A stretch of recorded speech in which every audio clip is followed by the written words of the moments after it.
আসসালামু আলাইকুম।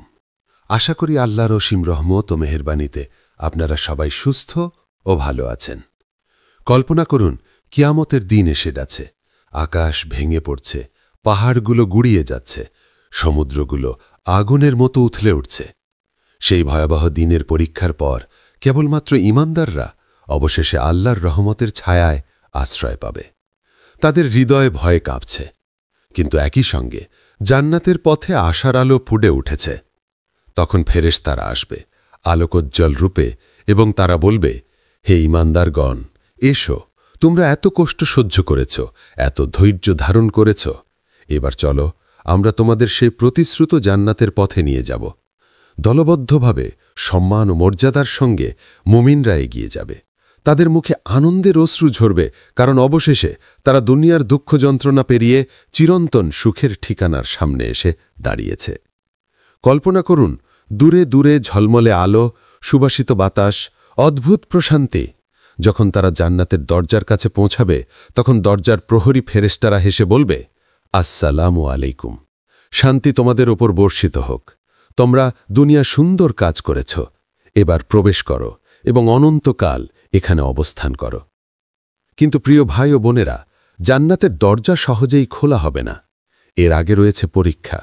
জাহান্নামের ওপর একটি সেতু রয়েছে, যা মানুষের ঈমান অনুযায়ী সহজ বা কঠিন হবে। কারোর জন্য তা হবে বিদ্যুতের মতো দ্রুত পার হওয়ার পথ, আবার কারোর জন্য হবে তলোয়ারের থেকেও ধারালো আর চুলের থেকেও সূক্ষ্ম। বিশ্বাসীরা সেই সেতু পার হবে, কিন্তু এর আগে তাদের মধ্যে যদি কোনো ঝগড়া বা অপূর্ণতা থাকে, আল্লাহ তা সমাধান করে দেবেন, যাতে তারা সম্পূর্ণ শুদ্ধ হৃদয় নিয়ে জান্নাতে প্রবেশ করতে পারে। এখানেই আমাদের নবী মুহাম্মদ সাল্লাল্লাহু আলাইহি ওয়াসাল্লামের শাফায়াত প্রকাশ পাবে। তিনি তার উম্মতের জন্য আল্লাহর কাছে সুপারিশ করবেন, আল্লাহ তাকে অনুমতি দেবেন এবং তার উম্মত জান্নাতে প্রবেশের সুযোগ পাবে। কিয়ামতের সেই মুহূর্তে মুমিনরা জান্নাতের দরজার সামনে দাঁড়িয়ে থাকবে। তাদের হৃদয় আকাঙ্ক্ষা আরও প্রবল হয়ে উঠবে। তখন তারা আদম আলাইহিসসালামের কাছে গিয়ে বলবে, হে আমাদের পিতা, আল্লাহর কাছে দোয়া করুন যেন জান্নাতের দরজা খোলা হয়। কিন্তু তিনি বিনয়ের সঙ্গে বলবেন, আমি তো সেই ভুল করেছিলাম যার কারণে আমাকে পৃথিবীতে নামানো হয়েছিল। আমি এ কাজের যোগ্য নই। ইব্রাহিম আলাইহিসসালামের কাছে যান। তখন তারা যাবেন ইব্রাহিম আলাইহিসসালামের কাছে, কিন্তু তিনিও বলবেন, যদিও আমি আল্লাহর খলিল ছিলাম, তবুও এই সম্মানের কাজের যোগ্য আমি নই। তিনি পাঠিয়ে দেবেন মুসা আলাইহিসসালামের কাছে, যিনি আল্লাহর সঙ্গে সরাসরি কথা বলেছিলেন। কিন্তু মুসা আলাইহিসসালামও বলবেন, আমি নই। তারপর তারা যাবে ঈসা আলাইহিসসালামের কাছে। ঈসা আলাইহিসসালামও বলবেন, আমি সঠিক ব্যক্তি নই। অবশেষে তারা আমাদের প্রিয় নবী মুহাম্মদ সাল্লাল্লাহু আলাইহি ওয়াসাল্লামের কাছে আসবেন। নবীজি তখন আল্লাহর দরবারে সিজদায় পড়বেন, তার প্রশংসা করবেন। আল্লাহ তাকে অনুমতি দেবেন আর তার হাতেই জান্নাতের দরজা খুলে দেওয়া হবে।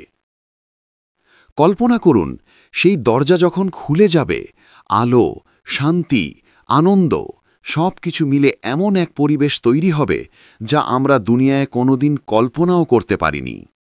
বিশ্বাসীরা খুশিতে ভরে যাবে, তাদের মুখ ঝলমল করবে, আর ফেরেশতারা দলে দলে তাদের নিয়ে প্রবেশ করবে সেই জান্নাতে, যেখানে কোনো দুঃখ নেই, নেই মৃত্যু, নেই কষ্ট, শুধুই আনন্দ, শান্তি আর আল্লাহর সান্নিধ্য।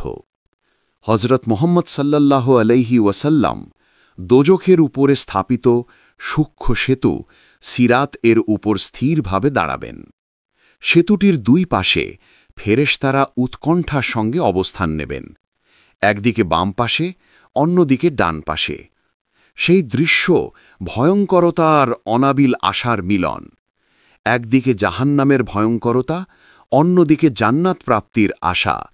প্রথম দল বিশ্বাসীরা সিরাত পার হবে বজ্রপাতের গতিতে, অর্থাৎ মুহূর্তে, এমনভাবে যেন বজ্রপাত মুহূর্তেই জ্বলজ্বল করে। একবার আবু হুরায়রা জানতে চেয়েছিলেন, বজ্রপাতের গতিতে পার হওয়া মানে কি? তখন বলা হয়েছিল, তুমি কি কখনো দেখেছ কিভাবে বজ্রপাত মুহূর্তেই জ্বলজ্বল করে? ঠিক তেমনি তাদের পারাপথ হবে এক ঝটকিতেই। দ্বিতীয় দল পার হবে বাতাসের গতিতে, হালকা ও দ্রুত। পরের দল পাখির মতো উড়ে সেতু অতিক্রম করবে। অন্য দলগুলো সাধারণ মানুষের দৌড়ের গতিতে পার হবে। প্রত্যেকের আমল, ধর্মীয় অবস্থা ও কর্ম তাদের পারাপথকে সহজ বা কঠিন করবে।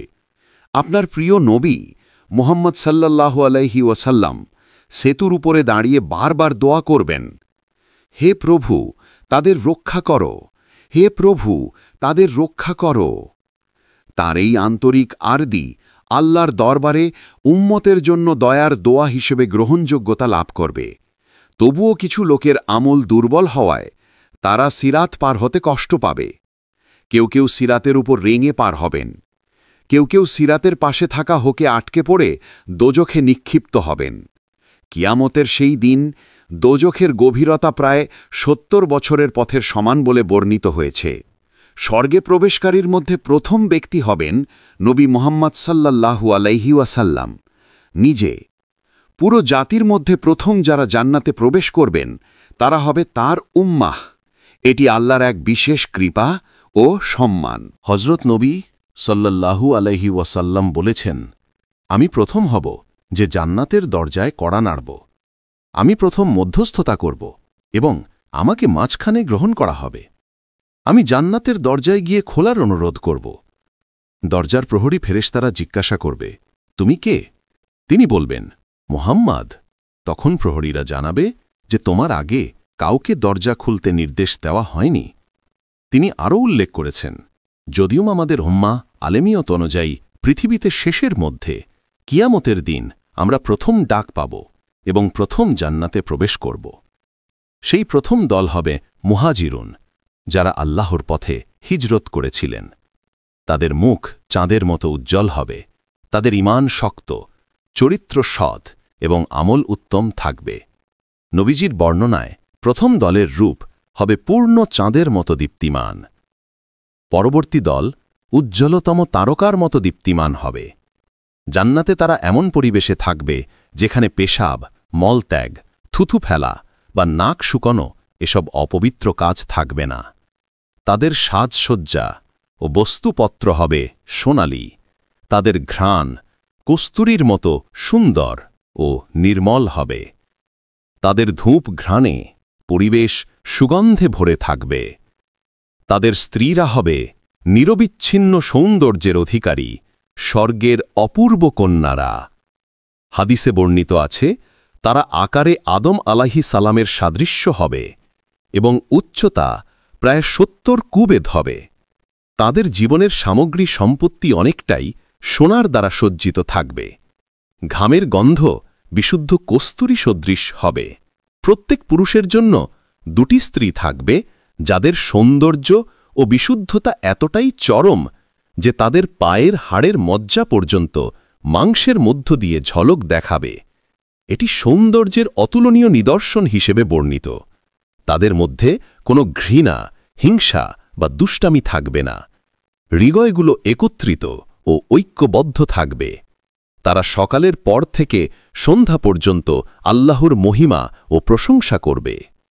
এমনই হবে জান্নাতের জীবন, অমিত প্রশান্তি, পরম পবিত্রতা এবং অনাবিল আনন্দ। সমস্ত প্রশংসা আল্লাহরই জন্য। আল্লাহ আমাদের জন্য অপরিমাণ বরকত ও অনুগ্রহ প্রস্তুত রেখেছেন। একদিন নবী সাল্লাল্লাহু আলাইহি ওয়াসাল্লাম সাহাবীদের সঙ্গে বসে জান্নাত ও দোজাক সম্পর্কে আলোচনা করছিলেন। তখন লোকেরা নানা প্রশ্ন তুলতে শুরু করল, কে কবে প্রবেশ করবে ইত্যাদি। নবীজি বললেন যে সমস্ত জাতি আমার সামনে উপস্থাপিত হয়েছে। আমি এমন নবী দেখেছি যার মাত্র ৩ থেকে ৭ অনুসারী ছিল।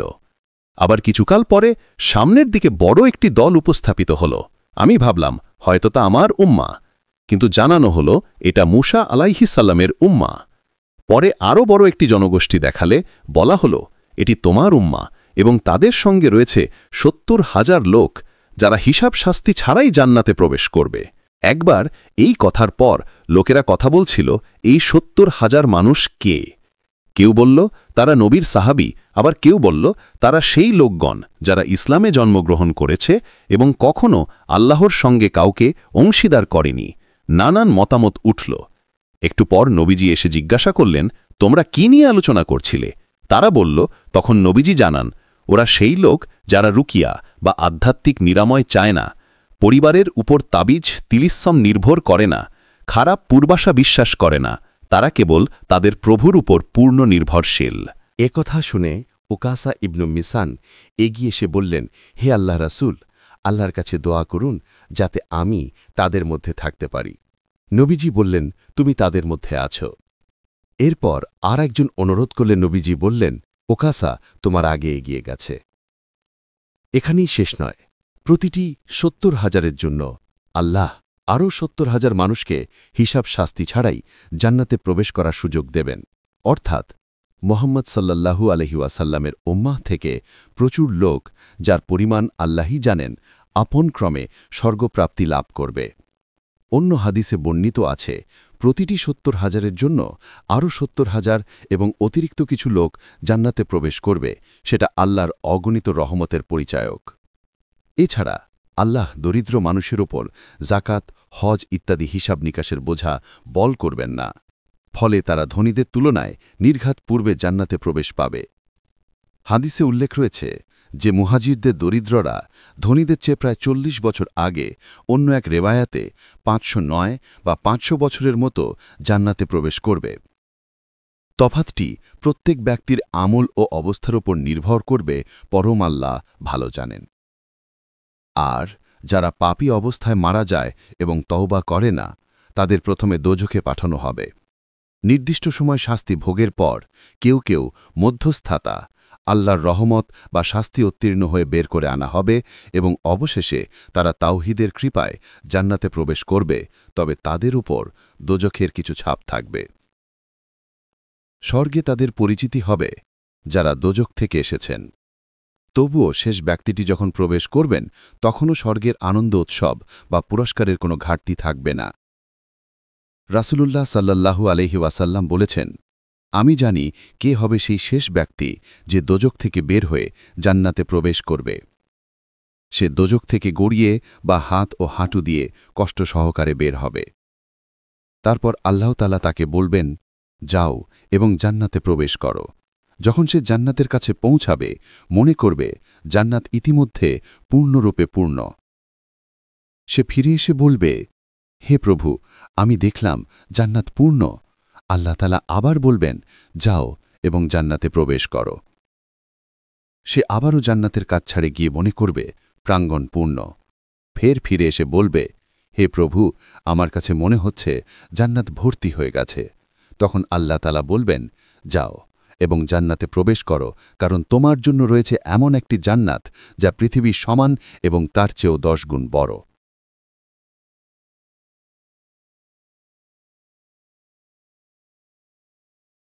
এই প্রতিক্রিয়ায় সেই ব্যক্তি হতবাক হয়ে বলবে, হে প্রভু, আপনি কি আমার সঙ্গে রসিকতা করছেন? অথচ আপনি তো রাজা। বর্ণনাকারী জানালেন, সেই মুহূর্তে আমি রাসূলুল্লাহ সাল্লাল্লাহু আলাইহি ওয়াসাল্লামকে হাসতে দেখেছি। তার হাসিতে সামনের দাঁতগুলো স্পষ্টভাবে দেখা গেল। নবীজি বললেন, এটাই হবে জান্নাতের সবচেয়ে ন্যূনতম মর্যাদা প্রাপ্ত ব্যক্তির অবস্থা। যখন ওই ব্যক্তি জান্নাতে প্রবেশ করে নিজের স্থান গ্রহণ করবে, তখন 2 জন জান্নাতীয় নারী তাকে স্বাগত জানিয়ে বলবে, সমস্ত প্রশংসা আল্লাহর জন্য যে আপনাকে আমাদের কাছে দিলেন এবং আমাদের আপনার কাছে দিলেন। জান্নাতের নেতৃত্বস্থানীয় ব্যক্তিরাও থাকবেন। বয়স্ক সাহাবীদের মধ্যে নেতৃত্বে থাকবে আবু বকর রাদিয়াল্লাহু ও উমর রাদিয়াল্লাহু। যুবকদের মধ্যে নাম উঠবে হাসান রাদিয়াল্লাহু ও হুসাইন রাদিয়াল্লাহু এর, এবং জান্নাতীয় নারীদের মধ্যে উচ্চ মর্যাদা প্রাপ্ত হবেন খাদিজা রাদিয়াল্লাহু, ফাতিমা রাদিয়াল্লাহু, মারিয়াম আলাইহিসসালাম ও আয়েশা রাদিয়াল্লাহু। রাসূলুল্লাহ সাল্লাল্লাহু আলাইহি ওয়াসাল্লাম একবার ফাতিমা রাদিয়াল্লাহুকে বলেছিলেন, হে ফাতিমা, তুমি কি খুশি নও যে তুমি এই উম্মাহর নারীদের নেত্রী হবে? তবে সর্বোত্তম নারী হবেন মারিয়াম, যিনি একজন নবীর মা। আল্লাহ তাআলা কোরআনে মারিয়ামের সম্মান বর্ণনা করে বলেন, হে মারিয়াম, নিশ্চয়ই আল্লাহ তোমাকে বেছে নিয়েছেন, তোমাকে পবিত্র করেছেন এবং তোমাকে বিশ্বের সব নারীর চেয়ে উত্তম করেছেন। এবার আসি জান্নাতের আকার ও সৌন্দর্যের দিকে। আরবিতে জান্নাহ বলতে উদ্যান বোঝায়, কিন্তু জান্নার প্রকৃত বিস্তার ও সৌন্দর্য মানুষের বোধ ও ভাষার অতীত। কোরআন বলে, নিন্দুক নয়, কেউ জানে না তাদের জন্য চোখকে আনন্দ দানকারী কি কি বস্তু লুকিয়ে আছে যা তারা করেছে তার প্রতিদান স্বরূপ। কোরআন ও হাদিস থেকে বোঝা যায় যে জান্নাহ হল আল্লাহ প্রদত্ত এক অসীম সাম্রাজ্য, পৃথিবীর তুলনায় অসংখ্য গুণ বড়, এমনকি তার একটি ক্ষুদ্র অংশ পৃথিবীর সমতুল্য বিবেচিত হতে পারে। রাসূলুল্লাহ সাল্লাল্লাহু আলাইহি ওয়াসাল্লাম বলেছেন, যখন শেষ ব্যক্তি জান্নাতে প্রবেশ করবে, সে জিজ্ঞেস করবে, হে আল্লাহ, জান্নাত তো পূর্ণ হয়ে গেছে, আমার জন্য কি কোনো স্থান আছে? আল্লাহ তাকে জবাব দেবেন, তুমি কি খুশি হবে যদি তোমাকে পৃথিবীর সর্বশ্রেষ্ঠ রাজার সমান সাম্রাজ্য দেওয়া হয়? সে বলবে, হ্যাঁ হে প্রভু। আল্লাহ তখন বলবেন, তোমাকে দেওয়া হলো পৃথিবীর সমান একটি সাম্রাজ্য, বরং তার চেয়ে 10 গুণ বেশি। এতেও শেষ নাই, এমন বিশালতায় খালি স্থান থাকবে যে আল্লাহ চাইলে নতুন সৃষ্টি করে সেগুলোকে পূর্ণ করাবেন। আর জান্নাতের স্তর সম্পর্কে নবীজির বর্ণনা, জান্নাহের 100টি স্তর রয়েছে এবং প্রতিটি স্তরের দূরত্ব আসমান ও জমিনের দূরত্বের সমতুল্য। জান্নার ছায়াময় বৃক্ষরাজি সম্পর্কে নবী সাল্লাল্লাহু আলাইহি ওয়াসাল্লাম বলেছেন, জান্নাতে এমন একটি বৃক্ষ আছে যার ছায়ার নিচ দিয়ে একজন অশ্বারোহী 100 বছর চললেও সেই ছায়ার প্রান্তে পৌঁছাতে পারবে না। কোরআন ও হাদিসের আলোকে আমরা বুঝি জান্নাহ এক অনন্ত বরকতের ঠিকানা, যেখানে এক বরকতের মাঝে আরেকটি বরকত বিরাজ করে। পৃথিবীর সবচেয়ে দরিদ্র ব্যক্তি হলেও যদি সে জান্নাতে প্রবেশ করে, আল্লাহর দান অনুগ্রহে সে এক শক্তিশালী রাজার সমান সম্মান ও আরাম ভোগ করবে। এইসব বর্ণনা আমাদের কল্পনার বাইরে। জান্নাহের বিস্তার ও সৌন্দর্য মানব বুদ্ধির ধারণার অতীত। এখন খুঁটিনাটি দিকগুলো, জান্নাবাসীর জীবনযাত্রা ও বৈশিষ্ট্যের সারমর্ম। 1. শারীরিক বৈশিষ্ট্য। জান্নাবাসীদের মুখমণ্ডল আলোকোজ্জ্বল হবে, চোখ থাকবে বিনীত ও লজ্জাশীল। শরীরে মাথার চুল ব্যতীত আর কোনো লোম থাকবে না, না দাড়ি না গোঁফ। তাদের বয়স থাকবে প্রায় 30-33 বছরের কুসুমকাল। উচ্চতা প্রায় 9 ফুটের মতো বর্ণিত হয়েছে। তারা সম্পূর্ণরূপে পবিত্র, লালা, নাক বাতাস বা অন্য কোনো অসুচিতা থাকবে না। তারা ঘামবে, কিন্তু সেই ঘামের গন্ধ হবে মস্ক বা অধুনা হিসাবে অতি সুন্দর সুবাসময়। জান্নাবাসীর জীবন রক্ষা, আনন্দ ও শান্তিতে ভরপুর। রোগ, বয়স, ক্লান্তি বা মৃত্যু সেখানে নেই। 2. জান্নাহের নারীরা। জান্নাহের নারীরা অত্যন্ত লাজুক ও বিনয়শীল। তাদের দৃষ্টি নামানো থাকবে। সৌন্দর্যে তারা মুক্তি ও রত্নের চেয়েও অনন্য। নবী সাল্লাল্লাহু আলাইহি ওয়াসাল্লাম বলেছেন, যদি জান্নাহের কোনো নারী পৃথিবীর দিকে তাকায়, তার আলো পূর্ব ও পশ্চিম উভয় দিকেই ছড়িয়ে পড়বে এবং তার সুগন্ধ সমগ্র প্রান্তকে ভরিয়ে দেবে। 3. পারিবারিক জীবন। জান্নাতে কেউ একা থাকবে না।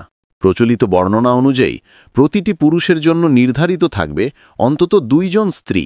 এসব স্ত্রী পৃথিবীর নারীদের মধ্য থেকে নির্বাচিত হোক বা আল্লাহ নতুনভাবে সৃষ্টকৃত হোক, তাদের রূপ হবে পূর্ণ পরিমার্জিত। তারা সমবয়সী, লজ্জাশীল, ভদ্র ও অন্তরঙ্গ হবে। জান্নাবাসীরা তাদের সাথীদের সঙ্গে নদীর ধারে ছায়াযুক্ত বৃক্ষের তলে সোনার, রূপার, মুক্তার আসনে বসে আনন্দময় আলাপ আলোচনায় লিপ্ত হবে। রান্না বা পরিবেশন নিয়ে কেউ ক্লিষ্ট হবে না। অলঙ্কার কুশলী, সুন্দর, বুদ্ধিমান ও ভদ্র সেবাদাসীরা তাদের প্রত্যাশিত জিনিস অনায়াসে পরিবেশন করবে। যদি পরিবারের সদস্যরা বিভিন্ন স্তরেতেই থাকতে হয়, আল্লাহর রহমতবশত তাদের একসঙ্গে একই স্তরে মিলিয়ে দেওয়া হবে, যাতে বাবা, মা, সন্তান, নাতি ইত্যাদি একে অপরের সান্নিধ্যে থাকতে পারে। এই ভীতি ও আনন্দ অতুলনীয় হবে। 4. খাদ্য ও পানীয়। জান্নাহে খাবারের স্বাদ ও পরিবেশ অনন্য। বর্ণিত আছে, প্রবেশের পর প্রথম খাবারের মধ্যে থাকবে মাছের যকৃৎ, পরের সময় গরুর মাংস পরিবেশিত হবে। পানীয় হিসাবে প্রসিদ্ধ সালসাবিল নামের ঝরনার জল, যার স্বাদ আদার মতো মিষ্টি ও সুমধুর। কুরআনে আঙুর, কমলা, খেজুর, বানা সহ বিভিন্ন রসকর ফলের উল্লেখ আছে। এছাড়া দুধ, মধু ও বিশুদ্ধ ঝরনা জলও থাকবে। কিছু পানীয়ের স্বাদ আদা বা ক্যাম্ফরের স্মৃতি বয়ে আনবে। খাবার পরিবেশন করা হবে সোনা, রূপার ও স্বচ্ছ স্ফটিকের থালায়। সব কিছু চিরন্তনভাবে তাজা ও সুস্বাদু থাকবে। ক্ষয় নেই, নষ্ট নেই, কোনো কষ্টকর গন্ধ বা অপ্রিয় উপাদান নেই। কোনো জান্নাবাসী কোনো ফল চাইলে সেটি নিজে ঝরেই তার কাছে এসে পৌঁছায়। পাখির মাংস চাইলে তৎক্ষণাৎ প্রস্তুত হয়ে সাজানো হয়। সবই চিরস্থায়ী বরকত। আরও আশ্চর্যের অংশ, কারো অনুমতি নেওয়ার দরকার নেই। তারা স্বাধীনভাবে যে পরিমাণে ইচ্ছা তা ভোগ করবে। 5. গৃহ ও সাম্রাজ্য। প্রতি দম্পতির জন্য জান্নাহে আলাদা বিশাল সাম্রাজ্য থাকবে। প্রাসাদ ও বাড়ি সোনা, রূপা ও রুবিতে সজ্জিত হবে। এমনভাবে বর্ণিত যে জমির মাটি কেশরের মতো সুবাসময় বা কেশর সদৃশ হবে। মর্যাদার অনুযায়ী কারোর জন্য 2টি বিশাল উদ্যান থাকবে, কেউ সোনার, কেউ রূপার, যেখানে গাছ, আসবাব, পাত্র, এমনকি চিরুনি পর্যন্ত মূল্যবান ধাতুতে নির্মিত। প্রতিটি উদ্যানে থাকবে উঁচু ছাউনি বিশিষ্ট প্যাভিলিয়ন, সবুজ রেশমের কার্পেট ও মূল্যবান আসন অলঙ্কার সহ। প্রতিটি কক্ষ এত বিস্তৃত হবে যে ছাদ প্রায় 60 মাইল উচ্চতার মতো বর্ণিত হয়েছে। জান্নাহের নদীগুলোর শাখা ঘরের মধ্য দিয়ে প্রবাহ করবে এবং কোণে কোণে সুগন্ধি ধূপদান থাকবে, চন্দনের মতো মনোমুগ্ধকর সুবাস ছড়িয়ে দেবে। এই নদী, ছায়া ও সুগন্ধিময় পরিবেশে জান্নাভাসীরা চিরদিন আনন্দ ভোগ করবে। 6. পোশাক ও অলঙ্কার। জান্নাভাসীদের পোশাক হবে রেশমের অতি মূল্যবান প্রদর্শনী, পৃথিবীর সিল্কের তুলনায় বহুগুণ শ্রেষ্ঠ। পৃথিবীতে পুরুষদের জন্য হারাম গণ্য সোনা, রূপা জান্নাহে তাদের জন্য বৈধ হবে। নবী সাল্লাল্লাহু আলাইহি ওয়াসাল্লাম এমনই বর্ণনা দিয়েছেন, জান্নাহের কোনো পুরুষ যদি পৃথিবীতে তার অলঙ্কার ধারণ করেই আসে, তার দীপ্তি এমন যে সূর্যের রোদও তার দীপ্তিকে আচ্ছাদিত করে ফেলবে। জান্নাভাসীরা মুক্তা, প্রবাল ও রত্নের অলঙ্কারে সজ্জিত থাকবে। নারীদের পোশাক এত কোমল ও দীপ্তিময় হবে যে তাদের দেহ পূর্ণভাবে ঢেকে থাকা সত্ত্বেও কখনো কখনো পায়ের মজ্জা পর্যন্ত ঝলমল করবে, এবং তাদের একটি সাধারণ মাথার কাপড়ও পৃথিবীর সবার দিক দিয়ে অপরিমেয় মূল্যবান হবে। পোশাক সম্পর্কে। জান্নাতে জান্নাভাসীর পোশাক কখনোই পুরনো হবে না বা পরিধানে ক্ষয় ঘটবে না। তা সত্ত্বেও তারা ইচ্ছা করলে তাদের পরিধান পরিবর্তন করতে পারবেন। প্রতিটি নতুন পোশাক আগের চেয়ে আরও সুন্দর ও বরকতেই পরিপূর্ণ হবে। সর্বাপেক্ষা মহান বরকত আল্লাহর সন্তুষ্টি। জান্নাহের সকল আনন্দের মধ্যে সর্বোচ্চ ও সর্বাপেক্ষা মহান বরকত হল আল্লাহর সন্তুষ্টি। তিনি যদি সন্তুষ্ট হন তখন আর কিছুর অভাব থেকে যাবে না। কুরআনে সূরা আল ইমরানে আল্লাহ তাআলা বলেছেন যে লোকগণ আল্লাহকে ভয় করে তাদের জন্য এমনই উদ্যান আছে যার নিচ দিয়ে নদী প্রবাহিত হবে, তারা সেখানে চিরকাল বাস করবে, তাদের বিশুদ্ধ সঙ্গী থাকবে এবং সর্বোপরি তারা আল্লাহর সন্তুষ্টি লাভ করবে। সূরা আত-তাওবাতেও আল্লাহ এই সত্যটি স্পষ্ট করেছেন যে জান্নাহের সব বরকতের মধ্যে তার সন্তুষ্টিই সর্বোপরি। রাসূলুল্লাহ সাল্লাল্লাহু আলাইহি ওয়াসাল্লাম সম্পর্কে বর্ণিত এক বর্ণনায় উল্লেখ আছে, আল্লাহ জান্নাবাসীদের উদ্দেশ্যে বলবেন এবং তারা বলবে, হে আমাদের প্রভু, আপনি আমাদেরকে এমন বরকত দিয়েছেন যা অন্য কোনো সৃষ্টিকে দেননি, আমরা কিভাবে অসন্তুষ্ট হব? তখন আল্লাহ বলবেন, আমি তোমাদের ওপর আমার সন্তুষ্টি প্রদান করলাম এবং আর কখনো তোমাদের ওপর অসন্তুষ্ট হব না। সত্যি আল্লাহর সন্তুষ্টি অর্জন করা হল চূড়ান্ত সফলতা। আমরা সকলেই প্রার্থনা করি যে আল্লাহ আমাদেরকে এই দুনিয়া ও আখেরাতে তার রহমত ও সন্তুষ্টিতে ভূষিত করুন এবং তার অসন্তুষ্টি ও শাস্তি থেকে রক্ষা করুন। আমিন। আল্লাহকে দেখা বা দর্শন সম্পর্কে প্রকৃত বিশ্বাস। মুঠোফোনিক অভিজ্ঞতা বা ব্যক্তিগত আধ্যাত্মিক দাবি আলাদা কথা, কিন্তু কোরআন ও প্রামাণিক সুন্নাহ থেকে যে সত্যটি স্পষ্ট তা হল এই দুনিয়ায় কারো পক্ষেই আল্লাহকে সরাসরি দেখা সম্ভব নয়, এমনকি কোনো নবীরও নয়। নবী মুসা আলাইহিসসালামের ঘটনা স্পষ্ট দৃষ্টান্ত। মুসা আলাইহিসসালামের কাহিনীতে উল্লেখ আছে যে তিনি আল্লাহকে দেখার অনুরোধ করলে আল্লাহ তাকে জানালেন, তুমি আমাকে দেখতে পারবে না, তবে পাহাড়কে দেখো, যদি পাথর কি স্থির থাকে তবে তোমার দেখা সম্ভব। আল্লাহ যখন নিজ ঐশ্বর্য নূরের এক অল্প অংশ পাহাড়ের উপর প্রদর্শন করলেন, তখন পাহাড় খণ্ডিত হয়ে গেল এবং মুসা আলাইহিসসালাম অচেতন হয়ে পড়লেন, যা নির্দেশ করে যে মানবদেহ আল্লাহর পূর্ণ দর্শন বহন করতে সক্ষম নয়। তবে কেয়ামতের দিন এবং জান্নাহে আল্লাহর সাক্ষাৎ ব্যাপকভাবে বর্ণিত।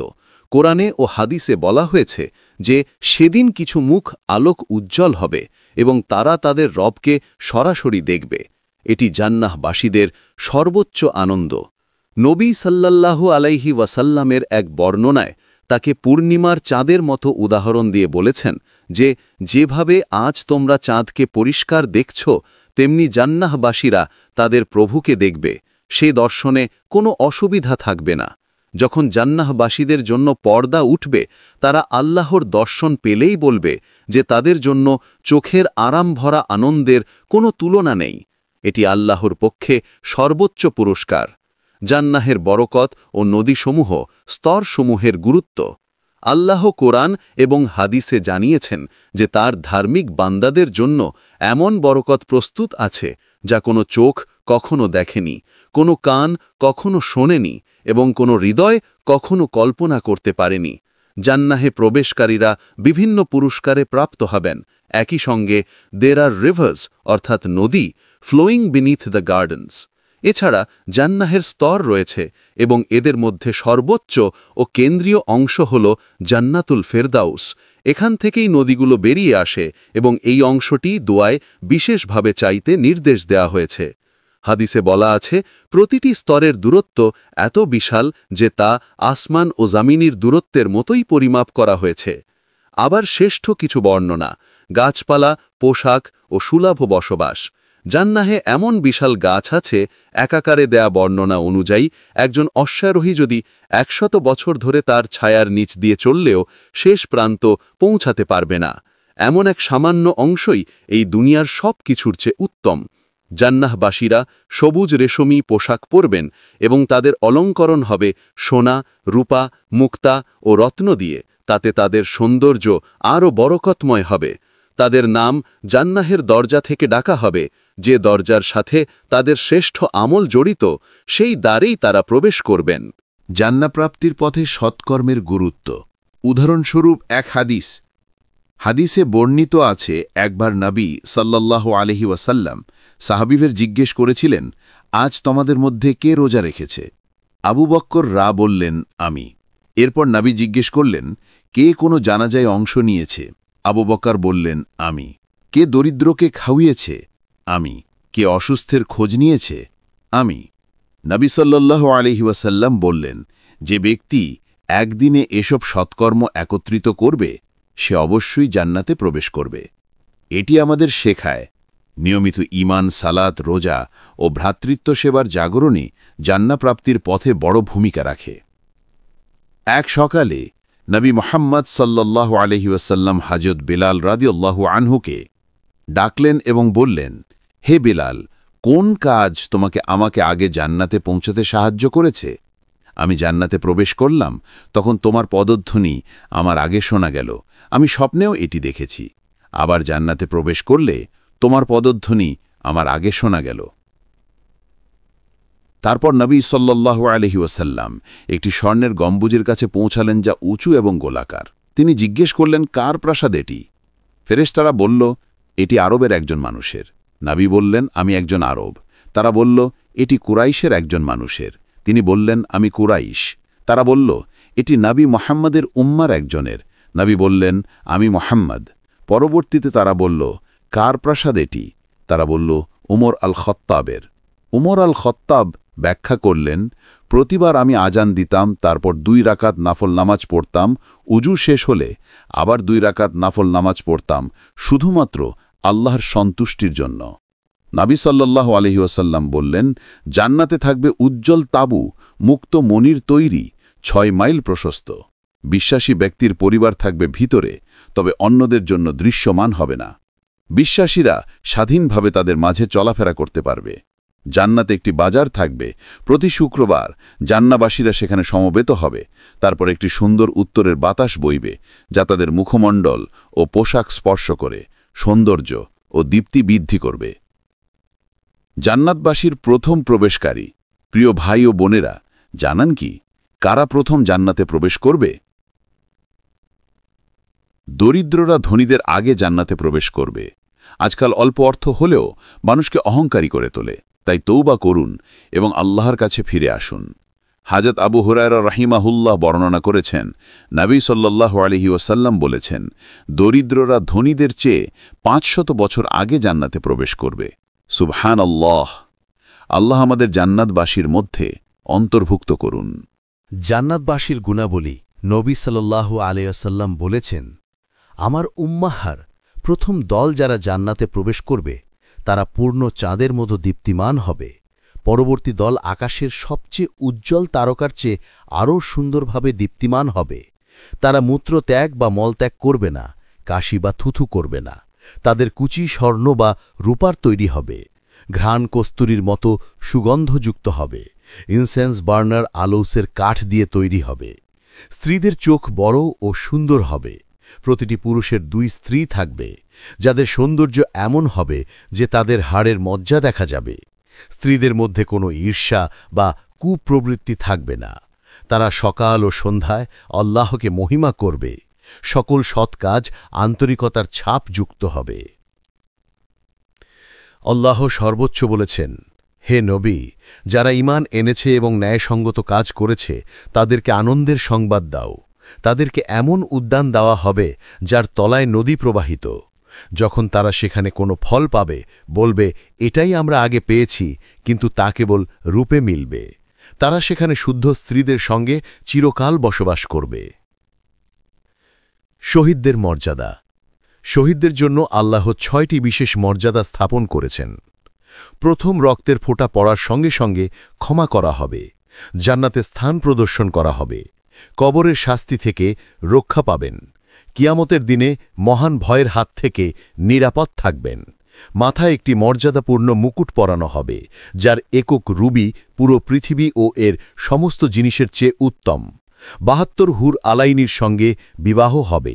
70 জন নিকটতম আত্মীয়দের জন্য তওবা ও সাহায্যের ব্যবস্থা থাকবে। সর্বশেষ ও সর্বোচ্চ মর্যাদা। মুসা আলাইহিস সাল্লাম আল্লাহকে জিজ্ঞেস করলেন, হে আমার রব, জান্নাতের সর্বশেষ প্রবেশকারী ব্যক্তি কে? আল্লাহ বললেন, সে হবে যে সকল মানুষ প্রবেশের পর প্রবেশ করবে। তাকে বলা হবে, জান্নাতে প্রবেশ করো। সে বলবে, আমি কিভাবে প্রবেশ করি? সবাই ইতিমধ্যেই স্থান গ্রহণ করেছে। আল্লাহ বলবেন, যদি তোমাকে বিশ্বের রাজাদের সমান এক রাজ্য দেওয়া হয়, তুমি খুশি হবে? সে বলবে, হ্যাঁ। আল্লাহ বলবেন, তোমাকে তা দেওয়া হবে এবং এটি 5 বার বৃদ্ধি পাবে। এরপর আল্লাহ বলবেন, তোমাকে তার 10 গুণ দেওয়া হবে। যা তোমার মন চায় এবং যা চোখকে আনন্দ দেয় সবই তোমার হবে। মুসা আলাইহিস সাল্লাম জিজ্ঞেস করলেন, হে আমার রব, জান্নাতের সর্বোচ্চ মর্যাদাপূর্ণ ব্যক্তিকে? আল্লাহ বললেন, তারা সেই ব্যক্তিরা যাদের সম্মান ও প্রতিদান আমি নিজের হাতে প্রস্তুত করেছি।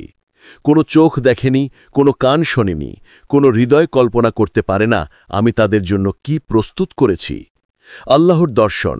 জান্নাতবাসীর সবচেয়ে বড় আনন্দ হবে আল্লাহকে দেখা। নবী সাল্লাল্লাহু আলাইহি ওয়াসাল্লাম বলেছেন, যখন জান্নাতবাসী প্রবেশ করবে আল্লাহ বলবেন, তোমরা কি আরও কিছু চাও যা আমি দিতে পারি? তারা বলবে, আপনি কি ইতিমধ্যেই আমাদের মুখ দীপ্তিময় করেননি, আমাদের জান্নাতে প্রবেশ করাননি, আমাদের জাহান্নামের আগুন থেকে রক্ষা করেননি? তারপর আল্লাহ জান্নাতবাসী ও নিজস্ব দর্শনের মধ্যে পর্দা তুলবেন। তারা আল্লাহকে দেখার অনুগ্রহ পাবেন। আল্লাহকে দেখা তাদের সর্বশ্রেষ্ঠ প্রতিদান। জাবির বিন আবদুল্লাহ রহিমাহুল্লাহ বর্ণনা করেছেন, এক রাত আমরা নবী সাল্লাল্লাহু আলাইহি ওয়াসাল্লামের সঙ্গে পূর্ণিমার চাঁদ দেখছিলাম। তিনি বললেন, যেমন তুমি চাঁদ স্পষ্টভাবে দেখছ কোনো অসুবিধা ছাড়া, ঠিক তেমনি কিয়ামতের দিনে তোমরা তোমার রবকে বাধাহীনভাবে দেখতে পারবে। নবী সাল্লাল্লাহু আলাইহি ওয়াসাল্লাম বললেন, যদি তুমি এই মহান অনুগ্রহ থেকে বঞ্চিত হতে চাও না, নিয়মিত ফজর ও আসর নামাজ পড়ো এবং সূর্যোদয় ও সূর্যাস্তের আগে আল্লাহর মহিমা গাও ও প্রশংসা করো। সন্তান মারা গেলে শান্তির হাদিস। আবু হাসান বললেন, আমার 2টি ছেলে মারা গেছে। নবীর কোনো হাদিস আছে যা আমাদের হৃদয় শান্ত করতে পারে? আবু হুরায়রা রাহিমাহুল্লাহ বললেন, হ্যাঁ, ছোট শিশু তার পিতামাতার সঙ্গে সংযুক্ত থাকবে, তাদের বস্ত্র বা হাত ধরে থাকবে, যতক্ষণ না আল্লাহ শিশু ও পিতামাতাদের দুজনকেই জান্নাতে প্রবেশ করান। জান্নাতবাসীর প্রথম স্বাগত। একদিন নবী সাল্লাল্লাহু আলাইহি ওয়াসাল্লাম সমাবেশে ছিলেন। একজন ইহুদি রাব্বি এসে বললেন, আসসালামু আলাইকুম হে মুহাম্মদ। নবী তাকে ধাক্কা দিলেন যাতে তিনি পড়ে যান। রাব্বি জিজ্ঞেস করলেন, কেন আমাকে ধাক্কা দিলেন? নবী বললেন, তুমি কেন ইয়া রাসূল আল্লাহু বললে না? বললে না হে আল্লাহর রাসূল? রাব্বি বললেন, আমি তাকে পরিবারের নামে সম্বোধন করেছি। নবী বললেন, মুহাম্মদ, এটি আমার পরিবারের প্রদত্ত নাম। রাব্বি জিজ্ঞেস করলেন, যেদিন আকাশ ও পৃথিবী নতুন আকাশ ও পৃথিবীতে রূপান্তরিত হবে, মানুষ কোথায় থাকবে? নবী বললেন, তারা সিরাত সেতুর কাছে অন্ধকারে অপেক্ষা করবে। কে প্রথম জান্নাতে প্রবেশ করবে?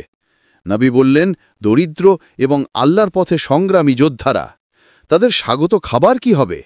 উত্তর, মাছের কলিজা। পরবর্তী খাবার? উত্তর, জান্নাতের গবাদি পশুর মাংস। তাদের পানীয় কি হবে? উত্তর, তারা সালসাবিল উৎস থেকে পানি পান করবে।